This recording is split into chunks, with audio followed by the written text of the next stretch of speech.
The Selfish Path to Romance. Download Chapter 1 for free at drkenner.com. Melody, you're having some difficulty with your husband? Yes.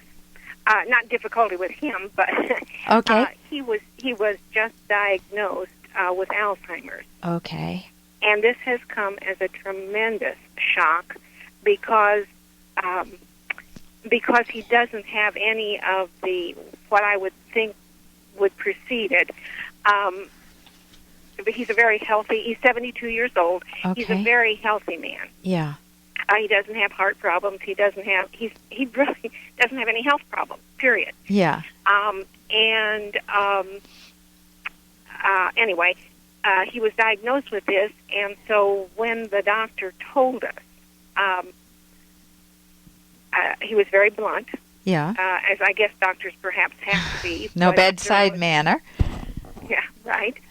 He just said, "You have Alzheimer's. I will write a prescription." And so I said, "Well, will you help us strategize what to do?"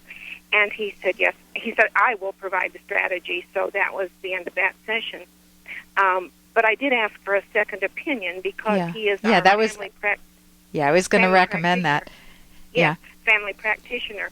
And he said, "Well," I said, "I would like for a neurologist to read the MRI." And he said, "Well, it won't make any difference in the picture."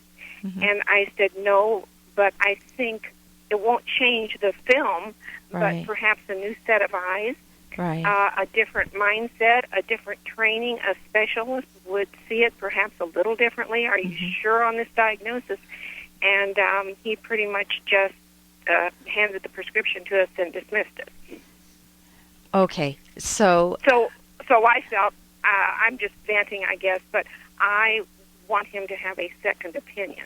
Oh, there's no question about that. If you get a serious diagnosis like that, any legitimate doctor shouldn't resent that. If anything, they would say, "Oh, I'd love to get another set of eyes looking at this." Now, I'm not saying he's not a legitimate doctor, but I am saying that his bedside manner could use some warming up a bit, maybe some nice hot chocolate or some, I don't know, apple cider he could use. But or stronger. Yeah, but just be happy you're not married to him. Yes. So I am concerned, and the thing is, and I have disciplined myself to stay offline and not research it too much because that tends to be my mode of operation. But I didn't want to scare myself too much. But the lines you hear is fatal and no hope, fatal. Right. And I feel like I do not want to put myself in a state of denial. I want to be as open to the diagnosis as I can be. At the same time, it is terrifying. Right, and that's exactly right. It's going to take. Let's say that you get the second opinion, and the second doctor confirms that it is Alzheimer's, but your husband's still healthy. He may. I'm assuming what brought him into the doctor were some memory impairments or maybe some motor activities that were a tad off. And the interesting thing was, as we prepared, we have made an appointment to see another doctor. Good. A neurologist. But Very as we good. prepared to go in, we noticed my husband. I'm going to say about February. Mm-hmm. Seemed a little down, post-holiday, that kind of thing. And I said to him, "Do you think you might be depressed?" I mean, he's never been depressed. He's never had a depression. But he said, "Well, maybe I am." He said, "I just don't feel real good." Yeah. And so we went to the doctor, and he did put him on a drug called bupropion. And he took it. And we realized, he took it for 4.5 months, and we realized that all of the symptoms that he had occurred during those 4.5 months. Okay. And so when he went off the bupropion, because I called the doctor and said, "Can we wean him off of this? I think he's acting a little anxious and a little confused and a little agitated." And so we went off of it, and he started to get better right away. I mean, I felt, he just got better right away. So to me, there is a connection there. Yeah, so let me just sum up what I'm hearing, Melody. And that's that you definitely want another doctor to rule out, was it just an adverse reaction to medication that he was put on for, several months, 4.5 months or so.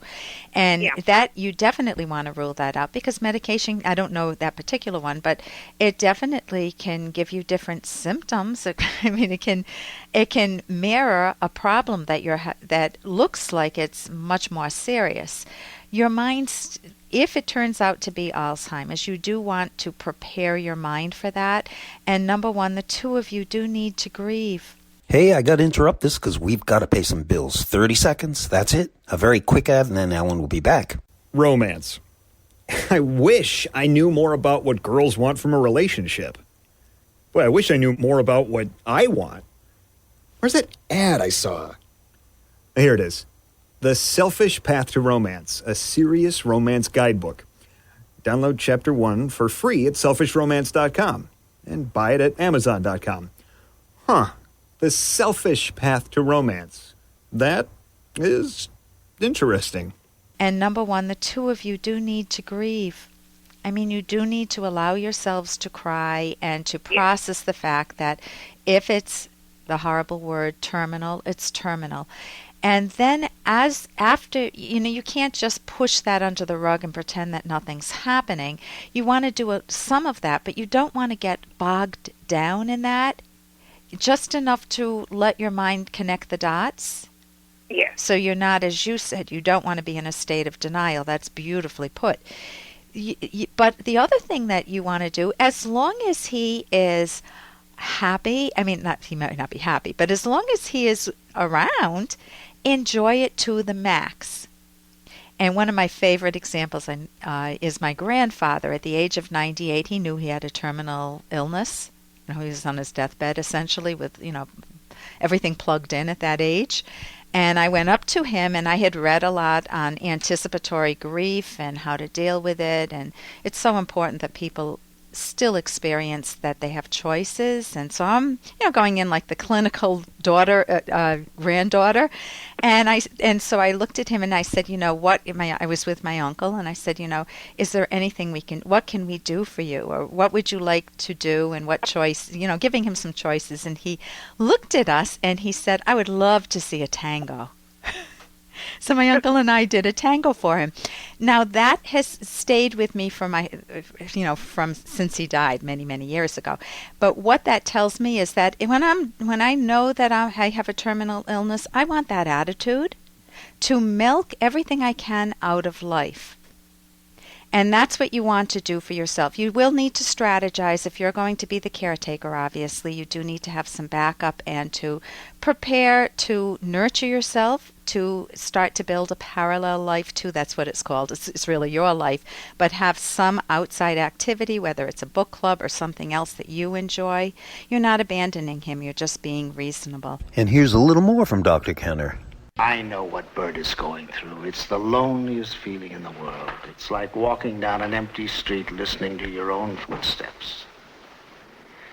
But all you have to do is to knock on any door and say, if you'll let me in, I'll live the way you want me to live, and I'll think the way you want me to think, and all the blinds will go up and all the doors will open, and you'll never be lonely ever again.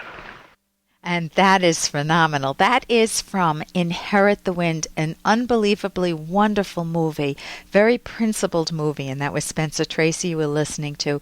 And do you have that struggle in your life? Almost all of us have that struggle, and we've not resolved it, meaning you want to please other people. You want to please your parents and live the way they want you to live, and you want to please your kids, and you want to please your husband or your wife and live the way they want you to live. And only thing wrong is that all of their different desires for you conflict with one another, and they conflict with someone else. Your desires for yourself. And I've had the very sad experience of asking clients, what do you want for yourself? What do you want out of life? What hobbies, what activities, what career? And they said, I don't allow myself to even think of that question because they're so busy pleasing everyone else. Well, the doors and the windows will open up for you if you can be your own person. and be confident in that.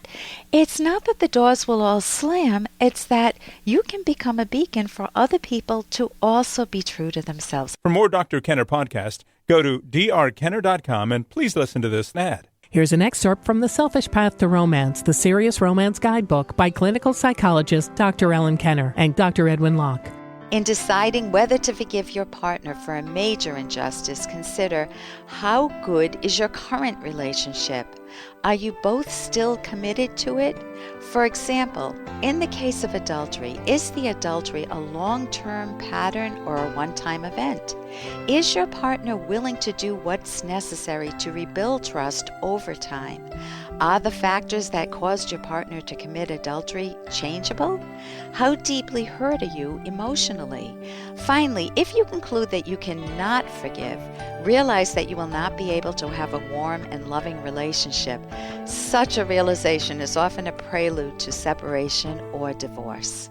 You can download Chapter 1 for free by going to drkenner.com, and you can buy The Selfish Path to Romance at amazon.com.